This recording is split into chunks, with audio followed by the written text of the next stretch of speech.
Welcome back to the lunch table, food for thought. I'm Nico Blitz. Make sure you hit that subscribe button right down there. Also, make sure you subscribe to our Spotify playlist. You could find a whole bunch of music from the artists that we feature on the lunch table, including this young lady in front of me. She goes by the name Azjah. Princess Azjah. of Compton, yeah. The Princess of Compton Yeah. was popping. Hey, how you doing? Yo, so I gotta ask you, like right off the bat, where'd you get the Princess of Compton? Because there's nobody really repping like the West Coast or even like Compton who's like a female. So why the Princess? Like, basically, the city just gave me that name. First, I was being called the Princess of the Arms. That's where I grew up at, the Wilmington Arms. So everybody was like, oh, you the Princess of the Arms, you're the princess of our neighborhood. But then, like, it became, like, once I dropped time first, like, you the Princess of Compton. Because it was no, like, I'm not going to say it was no hot female artist in Compton, but it was, like, no super known mainstream. Not saying I'm mainstream, but it was, like, nobody that was, like, out like that at the time. So they're like, you the Princess of Compton. But even like right now too, I don't think there's any like, particular female who's repping Yeah, Compton I know- other than you. I know That's it's why a I'm over female- here like, yo, like you should have that queen status right now. No disrespect. I know it's a female artist. She called herself the Queen of Compton. I just met her recently. But I met her recently, like probably a month ago. She gave me props. Oh, you doing your thing, whatever. But I don't want to be called the Queen of Compton too because I'm not old enough. Wait, how old are you? I ain't old enough to be the queen. Nah, I'm 24 though. Okay, but I cool. just turned 24 in March. I was like, oh, me too. Wait, when's your birthday? March 14th. You're shitting me. Don't tell. No, that's my birthday Don't too. tell me your birthday is on March 14th. No, my birthday is bro. March 14th. We got the same Pisces, birthday as yeah. Steph Curry and Albert Einstein. Okay, I didn't know that. But okay. Come on, you ain't gonna research your birthday, No. yo. I know Cash Yo. Dog got the same birthday. Oh, okay, come on, don't put Cash Cash Doll in the same. I'm playing. Nah, yeah. Pisces. Yo, that's crazy. Oh shit! Happy belated, Pisces, Pisces. happy belated. March 14th. We gonna have to celebrate next year. Do something. No, we really do. You should have seen Sasha, man. She was over here at my birthday celebration this year, and I was like fucking blasted. What you do? Because I was fucking DJing at my residency at a restaurant, and then, long story short, at the end of the night, I'm over here at the table just like, You was horrible. lit. I didn't do it. I just went to eat. I don't really do nothing. Because I don't drink, so it's like, I don't know. Oh, you don't drink? No, but I want to go to Vegas, though. I'm going to drink at Taco Tuesday tonight. Okay. Wait, what gave you the conscious decision to not be drinking for 24 years of your life? Because that's very interesting. We used to have these party buses, right? Like the Hood Rich party buses. So we used to invite everybody in Compton to our party bus. So I started drinking Hennessy. Like, that was my first drink ever. My dumb ass was sitting there killing the bottle before the party bus would start. So I did it like 4 times. We had it like 4 different times, and I got sick every time. Yeah, you crazy. So now when I smell Hennessy, I get sick. Like, You kind of just overdid yourself over those first times. Just those first times, and then I tried to drink some Patron, and the next day I found myself in a tub with with a hot towel on my face. I'm like, man, this ain't for me, man. Man, so then by the time you go to Vegas, now you feel like you're ready to actually I could start drink, drinking again. Maybe here and there, like I'm gonna try to drink at Taco Tuesday, but Okay. Vegas, I'm gonna have to drink. See, because you know what I think the problem is that like when we're young, we always think more is good, right? So we're just like, okay, we're just gonna get as buzzed as quickly as we can, so then we overdo it. So right now, I'm at this point, aside from my birthday, I'm at this point in which like, okay, I can do a casual drink, but not like, I don't want to get fucked up every night Exactly. anymore. That's what I was doing. I was doing too much thinking I was gonna enjoy the party bus way more. I did, but like at the end, I was asleep on the bus. Yeah. But it was all family, so it's cool. That's what's up. Yeah. So, your name actually popped up at the radio station a lot. Shout out to, DJ Head. Oh, yeah, DJ Chuck Head, Dizzle. Chuck Dizzle, everybody, 92.3. Yeah, man. Shout out to DJ A-Man, too. That's my guy. Yeah. No, and so once I seen your name popping up so much, I'm like, I just got to check her out one See, time. that's what we want. That's and, that's literally all it was. That's love. And then That's actually, love. I found your single off your album that I think by the time this interview's out, your album's already going to be out, Yeah, Princess definitely. Diaries. So it was Loved Ones. And I was like, yo, like, she actually has a story to tell. Yeah, I think Loved Ones kind of changed everybody, like, vision of me. Like, they kind of see I could go a little deeper than just, like, club music and stuff. So I think Loved Ones opened everybody's eyes on, like, that's what we wanted, though. I didn't want everybody to think this mixtape was going to be, or album was going to be, like, based on one story or one thing, just turn up. Nah, like, I'm going to tell some stories. Got some stuff to say, so. Yeah, well, yeah. I mean, within 24 years, you have the turn-up times and you have, like, the sad times, too. You're actually one of the few artists who have a biography of themselves. And I'm like, this girl has everything on point. Dog. Shout out to Sasha Knowledge and my Shout dad out Big to Rock Sasha. and Millie. They be getting me right, Now, that's what's Before up. that, I was just, like a chicken with my head cut off. I was just running around trying to do everything. But now I got a team, so it's all That's coming what's together. up. Just trying to like figure out all the motions. And Everything whatnot. coming together though. Like stuff been happening fast. We just had that block party. I was really trying to go to that. You should have came. I was gonna get on you about it. I texted her. I was like, yo, like I'm finna pull up. But then literally the night before, I got hit up to like DJ at Coachella. Okay, I feel it. I was like, ugh. See, look, don't worry. Everybody getting passes because of Coachella though. So how was the block party? It was amazing. The mayor came through. Breezy, shout out to Breezy. She came through. She's on All American. We just had like everybody, the whole neighborhood just came out. Everybody from like different hoods and different cities, everybody just came out and had fun. That's crazy. No drama. We had Taco Mel. Shout out to my bro Taco Mel. We had the jumpers, snow cone machines, clown dancers. Shout out to Rocco, the clown. He came through and did like a surprise little dance to my songs and stuff. That's what's up. It was cool. So the interesting thing that you said amongst that whole thing was that you had like a whole bunch of different hoods come together in Compton, and with the recent passing of Nipsey Hussle, DJ Head was like, he was breaking down how iconic that one day was when all the gangs got together and walked down. So like, how was that for you? Like just seeing everybody in front of your face. Because when Tupac died, I was little. Like I was like probably like 2 or 3. Yeah. Yeah. So I didn't get to experience that. I remember when Tupac died though. I remember like they had tied the rags together, right? Mm-hmm. So I didn't get to experience none of that until Nipsey passed away, and just seeing like the worst enemies come together and shake hands and really be talking, like that was like big for LA as a whole. It kind of make you feel safe again. But it must have been like even cooler knowing that all of these people came through to like the block party. Yeah, when they came to the block party, that's when I was like, you had people from Inglewood and you had people from LA, that usually don't get along. They was in there just vibing. Yeah. That was cool. Especially y'all came out, to celebrate the Princess Diaries. Yeah. That was dope. It's that a was beautiful love. thing. That's why I wish at that moment there were like 2 versions of me so I could like be in both places because I hella wanted to go, dog. We got a lot to look forward to. Man. Maybe you could come to the next event for sure. What's the next event?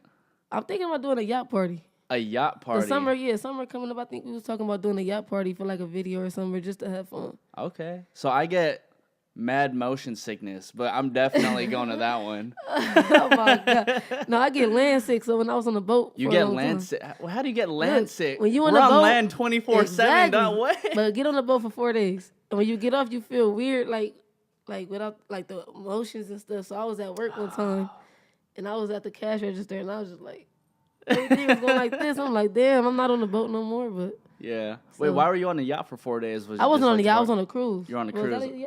Well, I mean, either or. Where was the cruise going to? Ensenada, Mexico. Ensenada, Mexico. Yeah, but I only got off for a minute. That's what's up. And I love the boat too much. Like the cruise was crazy. Yeah. I was scared at first though. I was thinking about Titanic. Nah, that's why like I can't swim at that too. So whenever like I'm on a boat or around water, I'm over here like, yo. Like, you can't swim. I'm hella nervous because I'm like, yo, because back in San Francisco they didn't teach us like how to swim because it's just all city. Yeah, okay, I feel that. My dad threw me in the pool, so. Oh, he threw us in the pool. I had to figure it out. I was mad. I think I was like 7 years old and I cussed in front of him the first time. That's hella when he funny. threw me in the pool, I was like, fuck.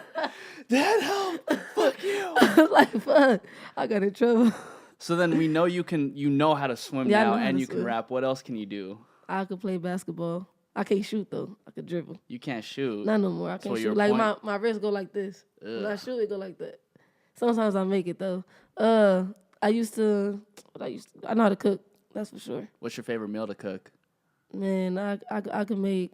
My favorite thing is the chicken Alfredo, though. Ooh. I don't like saying that because it's basic, but it's like we make it from scratch. Well, I mean, if you can make something like super basic taste hella good, yeah, like it's fire. it makes me want to like taste your chicken Alfredo too. It's like chicken and shrimp. Yeah, it's fire. How'd you learn how to cook? Your my dad? Mom. Oh, your mom. Okay. Yeah, my mom taught me how to cook. She had to learn how to cook when she had me, so. Yeah, she didn't know how to cook either. And she just had to figure it out. Yeah, she had to figure it out. She makes some fire food though. So then you learned how to cook from your mom. You learned how to swim from your dad. Mm-hmm. Did either of them teach you like how to make music? I would say I get it from my dad because he used to make music, but he wasn't like, trying to get signed or nothing. He used to just make it for fun. So I would say from him, and then my mom brother, he was real creative. He did art, and I learned a lot of like stuff with him. Like I learned how to draw with him, so that just kind of play into my creative system. Yeah. Because I think something that we had back in the day that was super beneficial was the fact that we still used our hands and we still were able to like write. Exactly. Yeah. And we did a lot of crosswords. You know the puzzle books? You were able to solve those? Yeah, I was like 8 doing them with my Uncle Randy, yeah. That's insane. Yeah. See, because I would pick up the newspapers back in the day. The newspaper too, You know what I mean? Like, the only thing I could do was Sudoku. Okay, no, I couldn't do that. You couldn't do Sudoku? Oh, that's just a number game. Yeah, that's easy. So, yeah, my Uncle Dexter, he used to come with a newspaper. My Uncle Randy used to have the books, the word puzzle books. So I used to have to do both. Wow. Yeah. My Uncle Dexter used to make me read certain articles and stuff. You know, he was older, like, he was probably like 70. But it's kind of cool because at that age, I didn't have anybody like forcing me to like read articles and whatnot. Like, I feel like at a young age, you were able to learn more about the world a lot more thoroughly. Yeah, because we didn't watch the news. My mom, she never let us watch the news. Like, yeah. She was like too much like negativity going on the news, so we did the newspapers and, you know, just read more. Like right now I'm reading the 48 Laws of Power. Oh, wow. Have you read that? No, I haven't read that yet. How's that going? It's good. It got a lot of scriptures in there. Like stuff that, like, it teach you, like, the quotes, and then you read the chapters. So what are you learning off the 48 Laws of Power so far? You're learning how to deal with power and success and what not to do and what to do, how to handle situations. That's what that book is for. Interesting. So then have you had to, like, utilize what you've learned so far? Because it looks like You're like slowly climbing up right now. Yeah. I've been utilizing it. Like one of them say, like, don't overtalk the master. So like if somebody's trying to teach you something, just let them teach you. Don't overtalk. Don't overpower them. Just sit and let them. Just open your ears and let them teach you things. Yeah. Because there's a certain point where I feel like people's egos get in the way. Everybody want to be the right person. And now the book just teach you to just sit there and listen. Yeah. So then who are like some of these people like nowadays that you're still like learning from? I'm for sure learning from DJ Head a lot. Like, he taught me a lot. We had a lot of deep conversations, and he just was teaching me stuff he learned in the game and telling me how to go about situations. And, you know, he was teaching me about the features, too, like what you could benefit from this and that. So I learned a lot from DJ Head. Well, explain. I talk to DJ Head like 24/7, but I want to know what you learned from DJ Head. Nah, he was just telling me, like, you know, because I had an issue with, like, I didn't want no features because I wanted it. I don't want nobody to get distracted. I wanted to be. He was like, no, just open your ears. And sometimes even if you feel like a person you can't benefit off that person, later you will. Like, it's not all about the benefits though. You know, just take the time and then just look at every input of it. Like, don't just say no to stuff. Just try to look and be like, okay, maybe I could do this. Maybe I could do that. He was just telling me, don't be so quick to say no to things. You know, that's true. That's one thing that stuck with me from DJ Head. You know, one thing I tell a lot of artists who end up having like a whole album just by themselves, it's like, you know, if you just tap in with like one other artist or like a couple, what you're literally doing is combining all your audiences and making yourself known. But the person who fucked all that up is my favorite rapper, J. Cole. He decided to go double platinum, no features. Now everyone's, well, J. Cole did it. It's like, no. But he did that like later in his career. Like, no. Like, you know what I mean? Like, he did that like so later on to the point where he can do it now and he can do whatever he wants. But when you're starting out, like, you know, in the 2000s, right? Like, we saw so many features between like Ja Rule and Ashanti, Nelly, like a duo. You know what I mean? Like, so many of those. But nowadays, it's just not. It's not even common. It's very rare to see that. And that's what I love about One Take J and like Kaylin and Ruchi. You know, like, we actually could come together and share the fruits and, hey, get on this song and I'll get on this song. And, you know, nobody's being selfish. Yeah. You know, they're very selfless people. Yeah. How long have you known all them for? Well, One Take J, I met him last year. We didn't just start talking to recently, though. Kaylin, I met him a long time ago. Kaylin is like, he's not a childhood friend, but this somebody I've been seeing all my childhood life, you know. And Ruchi, I just met Ruchi. Shout out to Ruchi. I met him at One Take J show, and then I met him at Kaylin's show. Then he came to the block party. Yeah, I did see that video of you performing at Kaylin's show. That shit looked lit. Yeah, that was lit. That was probably one of the best performances we've had. Like, like, the crowd was going crazy. Like, as soon as he was like, my sister, the Princess of Compton, like, we saw everybody bring their lights out and was jumping. One girl was jumping up and down. Like, the whole crowd was like this. All you see is her like that. I'm like, I seen her with her red crop top. Crazy. Shout out to her, whoever she is. But, you know, it's really cool knowing that. You guys probably never knew you would work with each other later on in life, huh? I mean, I didn't think so. I just became a fan of Ruchi after I saw him perform at One Take J show. So, but I didn't think like we was gonna, you know, tap in like that. Like, he was a real cool dude. Kaylin, Kalen is just my guy. He was playing football at first, and then he was rapping. Now he got his own style going, so I'm glad to see him prosper. But like I said, I never thought that we would even come together on some music. Then, you never know how it's gonna turn out. And they all are blowing up right now. Yeah. Yourself included. Don't exclude you out of that, dude. I always get that. Don't exclude yourself. I just be trying to stay low key. So when exactly did you start rapping then? Like I started writing when I was like 8, 13, but I didn't start rapping until I was like 17 years old, 11th grade in high school. Damn, that's such a huge gap. That is a huge gap. I didn't think I was gonna be rapping. Like I wasn't looking forward to rapping. Like I just always was writing, and then I was watching the Mindless Behavior tour, and that kind of like drove me to like, man, I could go rap. Yeah. So I started hanging out with this guy, Jairus Law. He from Watts. Shout out to Jairus Law. I was hanging out with him, and they had a label they was putting together. SAE. They had a label. So his mom was managing everybody. So we was in the garage and we was just freestyling. So from that point, I used to try to keep up with him because he was so good at freestyling. Like he's like a Kendrick. Like so I used to try to keep up with him. Then after that point, I was like, I can't do it. Then I moved forward to my brother had got locked up and he was facing life. So I wrote this song called The Warm Up. Then I went to Torrance and I recorded the song on like a big studio, professional studio. Then I put the song out. That's when I became an artist. Like that's when I became a rapper. So I would say 2017.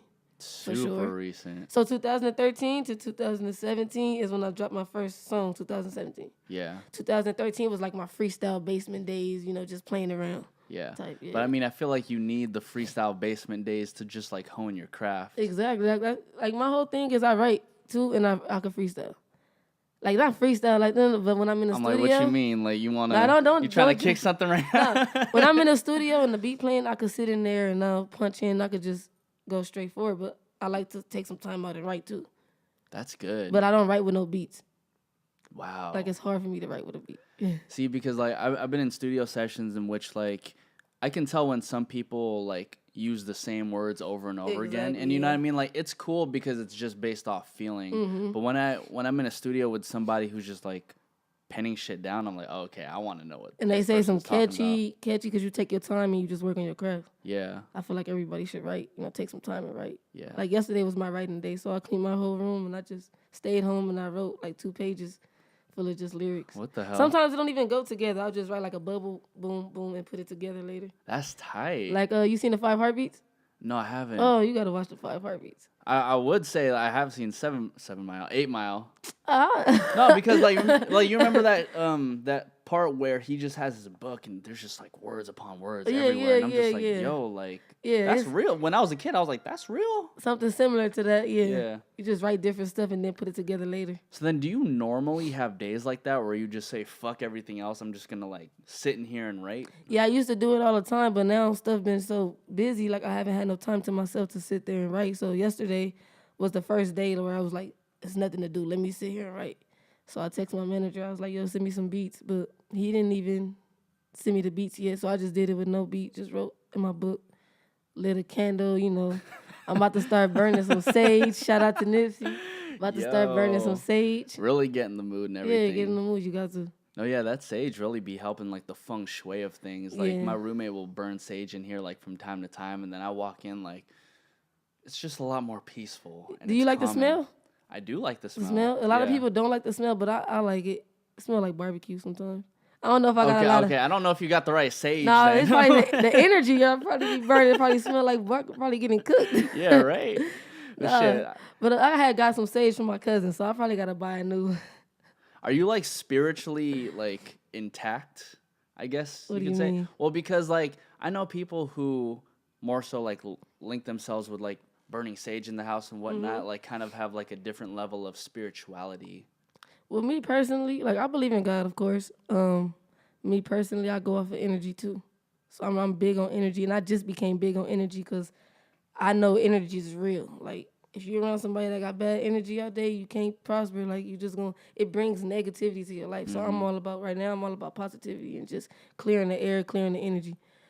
Spiritually, like I don't know. I don't want to say the wrong thing. I just know I believe in God. I pray, I don't know exactly what you mean by spiritually. No, that's all good. Yeah, I talk to God. Honestly, the idea of like God and spirituality is always like up in the air. I just like to know people's perspective. Yeah, and some people don't believe that spirit, like when you say spiritually, that when you say if you was like, are you spiritually intact? And I said yes, some people would be like, oh, she don't believe in God. You know, it's weird like that. Like some people take it wrong, so I don't want to. Well, because some people take it like so far the other way, where it's like, no, I'm just trying to tell you what I understand. Exactly. Yes. Like I personally like the Bible. I've read parts, but I haven't been like super into the Bible. Like hey, you know, me too. We're on the. I just go off boat. of what I know, and like I said, I believe in God 100%. There's no question about that. He ordered my footsteps, but I don't never speak on like the Bible and stuff like that. Hey, it's all good. I respect that because you ain't fake. Pisces, you know. Pisces, you feel me? Are you into like astrology or anything? Because like no, I'm not really. I haven't studied it. I don't know nothing about it. Look, all I know is I'm a Pisces. Look, I can't say I'm I haven't got into that yet. Yeah. You know, I'm not against it, but I have not got into that yet. I haven't read nothing about astrology yet. It's all good. So I was reading your bio, and it said that I think your house got raided. Yeah. When my brother, the police was looking for my brother right before I wrote the warm up. It's my 12th grade in high school. I was getting ready for prom around that time. My brother and my dad got the same name, but my brother's a junior. So we thought they were looking for my dad. And it was like, what y'all looking for my dad for? Because they came and raided the house, and then they asked for my dad's name, but they didn't say junior. So the whole time they was looking for my brother. And then like the next morning he went to jail. Yeah. They raided like 6 houses that night. Just looking for your brother? No, they was looking for like 4 people. That's crazy. Yeah. They was in there. They fought that case for like 2 years. Then your brother got out? Yeah, he got out. Then he went back in. Oh, shit. Yeah. Damn. Free Cholo. Free Cholo, man. That's crazy. That's my brother, though. Yeah. But I mean, his birthday coming up Friday, April 26th. Today I'm dropping Princess Diaries. That's his birthday. Wow. Yeah. And you did that on purpose, I'm assuming. Yeah. We pushed it back because I was supposed to drop it last week. So then do you have like songs that are like specifically dedicated to your brother? A lot of songs, I try not to put everything on the first album. So the second album, I'm going to have a song called Letter to Cholo. That's for the second album. For this album, I got, Loved Ones, of course. That's for my loved ones. And then I do got a song called Calabasas, where it's like I'm talking to my brother. All my brothers, actually. Not like, Cholo's my only blood brother. But, I got other people I consider my brothers that's in jail. Yeah, so I got you. The song Calabasas is like me just talking to them. Like, basically, I'm saying, like, I know y'all wanted me to wait for y'all, but I gotta move forward. I gotta go, Yeah. Not I gotta go, but I gotta continue with the success, Yeah. Don't ever feel left out, basically. No, I feel you. Yeah. Because, there's situations like that in which, like, I'm sure all your brothers know that you would want to stay, but, like, there's an opportunity for you outside in the world to, like, still do something for yourself, Right. And I don't want nobody to feel left out, Yeah. So. Well, I think, just having those little songs that that are dedicated to them, it's kind of like, yo, you're in my mind as I'm moving forward. Always. Hopefully, by the time I put the second album, though, he'll be home. I'm going to still put Letter to Cholo on there, though. Okay, for I got y'all. So, before your brother got locked up, like what was he like? What were you guys, like, into doing? My brother, he just always ran the streets, I couldn't run the streets, of course, because I was at school and stuff. My brother's 2 years older than me. So he graduated when I was in 9th grade. So, but he'll pick me up and we'll go ride the go-karts or we'll go do something like that. My brother, like, growing up before we even got to high school, we was like twins, though. Like, day to day, every day, until my brother got into the streets. When he got into the streets, it was like, okay, we kind of like, I was in the house, he was in the streets. So. Yeah. But growing up before he started, getting in the streets, we was always together. Did your brother, like, kind of prevent you from being in the streets? Yeah, my parents, too, I mean, I always was in Compton, but I wasn't doing what they were doing. Like the guys, the girls that was older than me, I wasn't doing what they were doing. I was just always hanging out in Compton. But it's different when you hanging out in Compton when I say you in the streets. When you in the streets, you moving around, you doing stuff. I wasn't moving around doing stuff. So then what prevented you, like, what was keeping you busy from being in the streets then? School, just motivation, My mom, she was strict on me, so... And my dad, they didn't go for that. Like, they used to get, the apartments we grew up in, the women's norms, it's a gate. So once you leave that gate, you in Compton, the city. So one time I snuck out of the gate and I was going to the store. And my dad pulled up on me, like, walking to the store. Like, get your ass in the car. What is you doing? Like, you can't, that was the rules. You can't leave the gate. Yeah. Once you leave the gate, you can get your ass whooped. You can't leave the gate. Oh, shit. And I snuck out the gate like 4 times. After that, I was like, that's it. Yeah. Let me stay my ass in the gate. So it's like, in a sense, they kind of like scared it out of you from ever being in the streets. Hell yeah, I'm scared of my mom. Still scared of my mom. So, you know, moms don't play. Nah, for real. No, she didn't play that. But that's actually a good thing, though, because, you know, just seeing as how everybody does move in the streets, and, you know, we get a lot of people who get, like, shot every fucking day, and, you know, that's just the unfortunate situation. So I feel like being in that situation, like, a parent would have to be a lot more strict to prevent you from, like, going out. Exactly. Like, my brother got shot when he was 14. You know, and I think that's what, like, made him jump in the streets, like, because he got shot when he was 14. I was 11. Damn. Yeah, I had drove all the way from Lancaster back out here because I was at my grandma's house. I drove all the way from Lancaster back out here because he was in a coma at the hospital at Long Beach Memorial. Damn. Yeah. So what was it like for you as like an 11-year-old seeing, you know, your 3? Man, that's what I'm saying. So that's another thing that kept me out the street, seeing everything, like literally seeing. Like my brother wasn't the first, like, or the last. You know, from that point you just see a lot of stuff. Like growing up, you hear like a lot of your friends get shot. You know. And luckily, my brother made it through, but our cousin Wu, he didn't make it through. They got shot together. Yeah. Damn, that's crazy. I'm sorry to hear that. It sucks, but you know, it's life. You know that happened, and we moving forward. Yeah.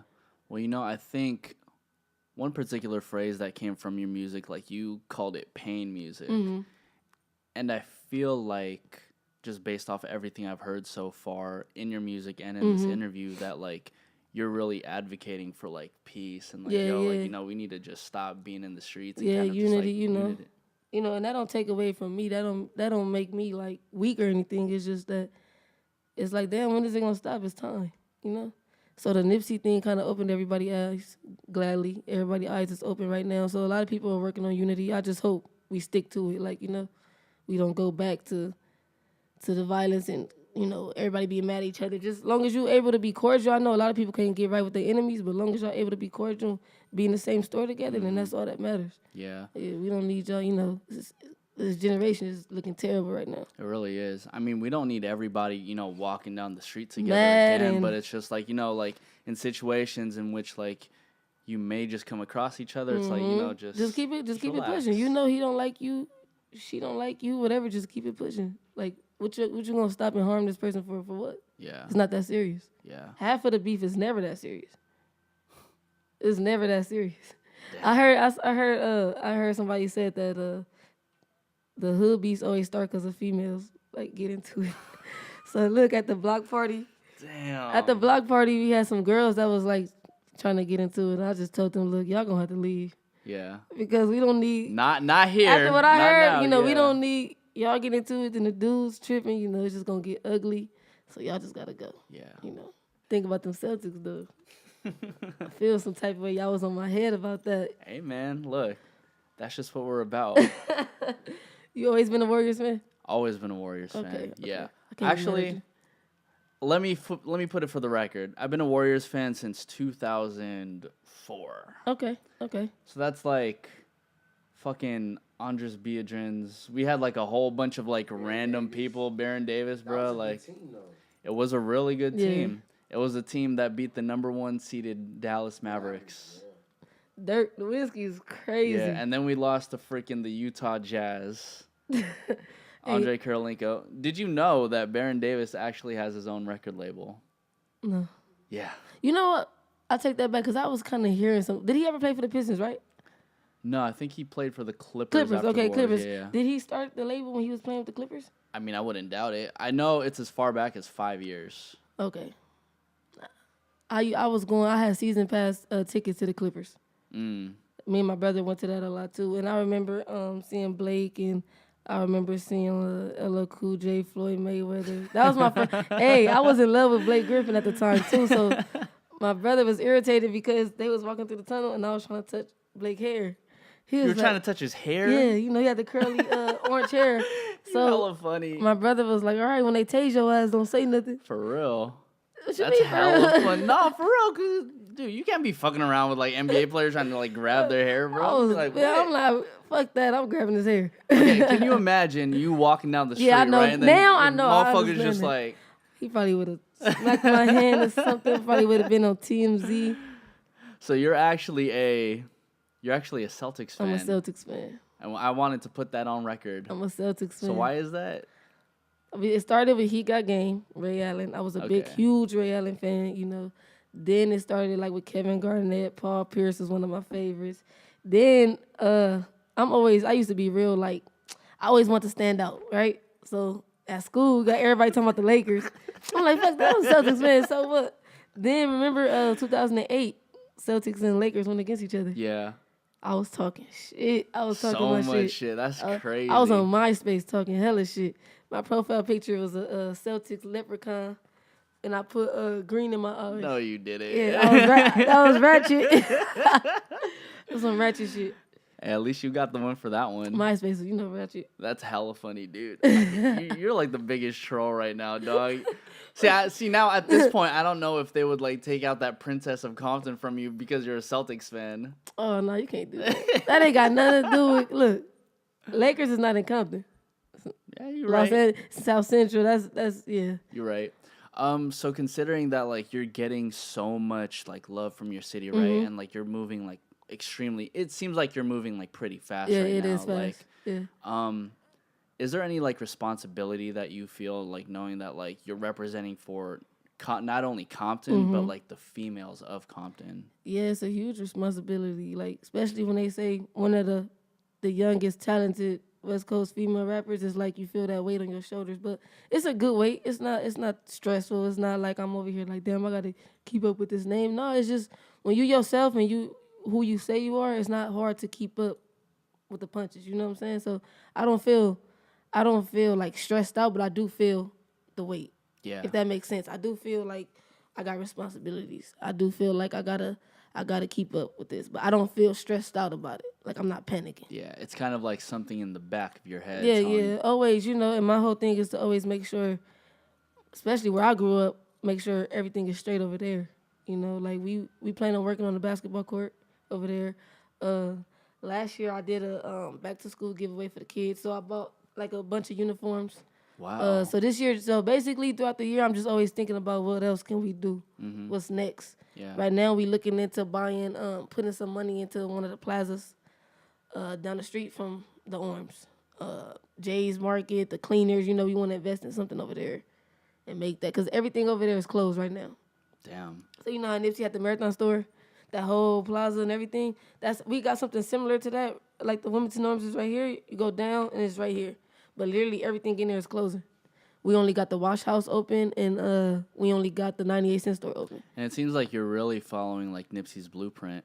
Yeah, and it's not like purposely or like, you know, like a club, but it's just like I was already like this, you know, but when Nipsey passed, that kind of like, damn, you know, it kind of opens your eyes to everything. Especially, I ain't gonna lie, Nipsey passing did open my eyes to investing into the plaza. But that's something my dad been wanted to do.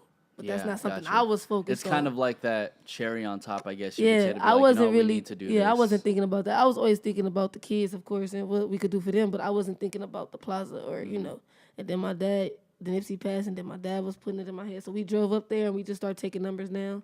And that's what we're looking into right now. Yeah, because you know what? With situations like that, when you can open up a plaza to, like, you know, let's say, like, have, like, a food stand or whatever, or have, like, a space in which, like, you know, a rec center, right? Like, it not only, like, it basically gives these kids an opportunity to not be in the streets and actually learn how to be, like, a musician, how to be a cook, how to be, like, whatever they want to be. Exactly. Like, when I was growing up in the Orms, we had a rec room center to where as soon as you walk in, you had to go do your homework. Mm-hmm.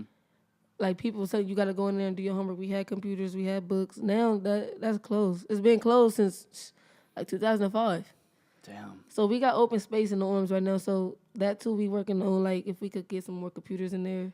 But that's when, and I talked to the mayor of Compton about it, too. So she's on board. She said whatever I'm involved in, she's going to try to have some parts in. Yeah, that was dope. That was love.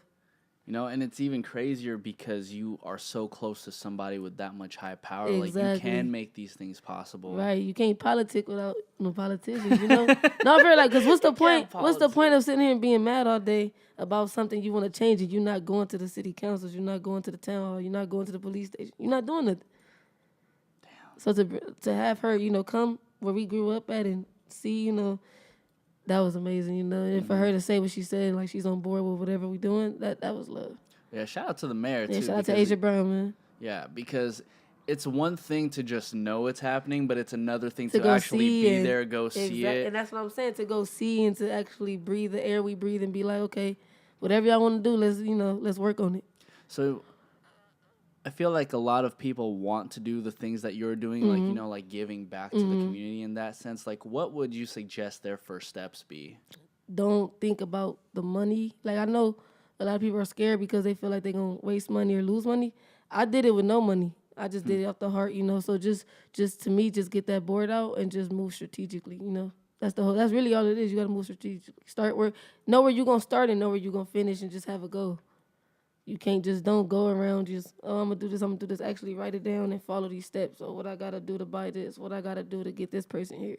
So then what were your steps to even, like, acquiring a meeting with the mayor? Well, we was having a block party. That was, of course, that's for the community. And then Sasha came into play and was like, "We need to get the mayor in there." She pulled that. She ended up getting the mayor there. But the mayor actually tapped in with me probably like 2 months ago. Mm-hmm. Before the block party was even thought of, she had tapped in with me and just said she liked what me and my dad was doing.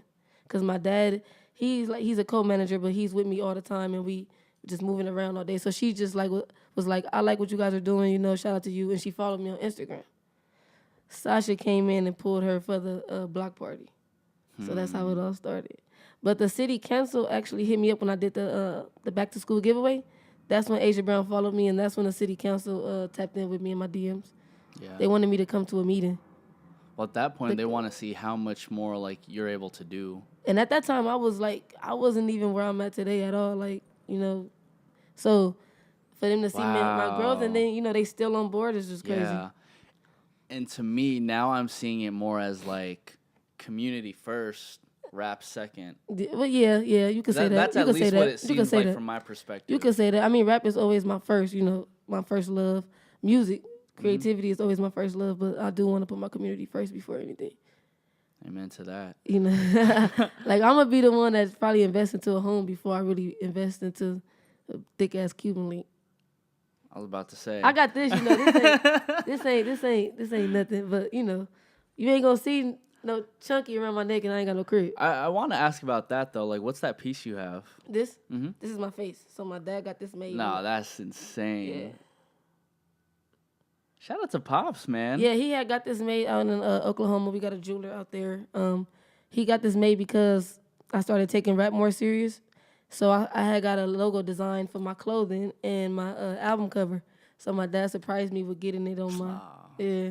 Man, shout out to Pops. That was love, man. Shout out, Pops, yeah, Big Rock. Like we need you on the. I feel like we need you on the podcast too, Big Pops. Rock. He would have been here. He had something to do, you know. I feel you. So the Princess Diaries. Yes. It's probably someone's favorite movie from like back in the day. Oh yeah, I know. I love that movie too. Yeah. You know what's crazy? We just named it the Princess Diaries probably like a month ago. Yeah. We was going with a totally different name. But the story of the Princess Diaries fit. Well, remember how she was, you know, she wasn't royalty at first. She didn't know she was. Uh-huh. Same. That's how I look at it. Like, you know, I didn't know I could do it. Oh, so you're royalty now? Yeah, I'm royalty. I'm sorry. I gotta say that. I am definitely, if I'm not right now, I will be royalty. But, you know, I saw the name, and then I saw you being named the Princess of Compton. I'm like, okay, so it's basically going to be like a story of your life. Exactly. Then that comes in play, too, because my dad is like an OG from Compton. You know, well, he is an OG from Compton. He literally knows everybody. Mm-hmm. And he's respected by damn near everybody, you know. So that princess title comes in play because of that. And, you know, my brother is well known. My family is well known. So that princess title was basically given off of that, too. See, now the first question I asked you all the way in the beginning, now it makes sense. Yeah. Okay.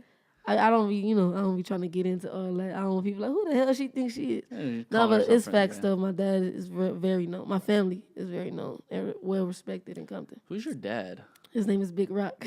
Big Rock. Big Rock. Okay. To a whole bunch of people in LA, they're like, yeah, we probably know Big Rock. I'm from the Bay. I don't know who Big Rock is, but look, he got 5 names. Man. He got 5 names. Rock Obama, Rock Lobster, OBG Rock, Big Rock, and Aaron. Aaron. All right. That's his middle name, so people used to call him Aaron. You know, the older people call him Aaron. Yeah. But based off the, I guess you could say the totem pole. Man, I used to hate when they called him Rock Obama, Rock Lobster. Do you ever feel like you have to, are you like walking in the shadows of your dad? I used to feel like I was walking in the shadows of my big brother, Cholo. You know, because everybody, and he told me that too, like, everybody was like, oh, you Cholo's sister, right? And then until I started getting serious with my music, Time for It came out October, then he was like, he called me like, man, you got everybody talking about you Asian brother. Like, like you lose your name, and it's real. Like, oh, you Asian brother, huh? Not you Cholo. No. And he kind of feeling how I used to feel. That's hella funny. When I was little, a lot of people didn't mess with me because they're like, that's Cholo's little sister, don't fuck with her. Yeah. So then it was like, that's Asian, don't fuck with her. You know, or that's, you know. Yeah, well, I feel like eventually you guys are gonna get to the point where you guys are definitely your two separate entities. Yeah, yeah. He always called us. My brother called us the two-headed monsters. He always said that because we just alike, walk the same. You know, attitudes the same and everything. So Azjah, Princess Diaries should be out by the time this interview is out. Yes. I gotta ask you, what's your next move like for the album, and like what do you plan to do like afterwards? I plan on rocking this album. I plan on this album going crazy. I wanted to have a long drive, so we definitely gonna put out videos up until August. I'm hoping. Like, I want to put out a video every month. There. You know, I just want to work, and in the meantime, I am gonna be working on my second album because I want to drop twice this year. You know, drop twice. Drop twice. Oh shit! I want to give y'all the fall, spring, everything. You ever hear of Brockhampton? Brockhampton, no. So they're a group from Texas, a group of like 10 kids, right? And then they moved out to LA. They dropped 3 albums in 1 year. Man, and they Lil called Baby? it Saturate. Yeah. Didn't Lil Baby drop like, how many albums did he drop in 6 months? Look, I don't know. I don't follow Lil Baby that tough. I think he dropped like, how many did he drop? Do y'all know? I think he dropped like 6 albums in 1 year, huh? 6 Lil albums? album. That's crazy. Lil Baby. He did 6 months he did 3 albums. And then the next 6 months he did like 3 albums. That's insane.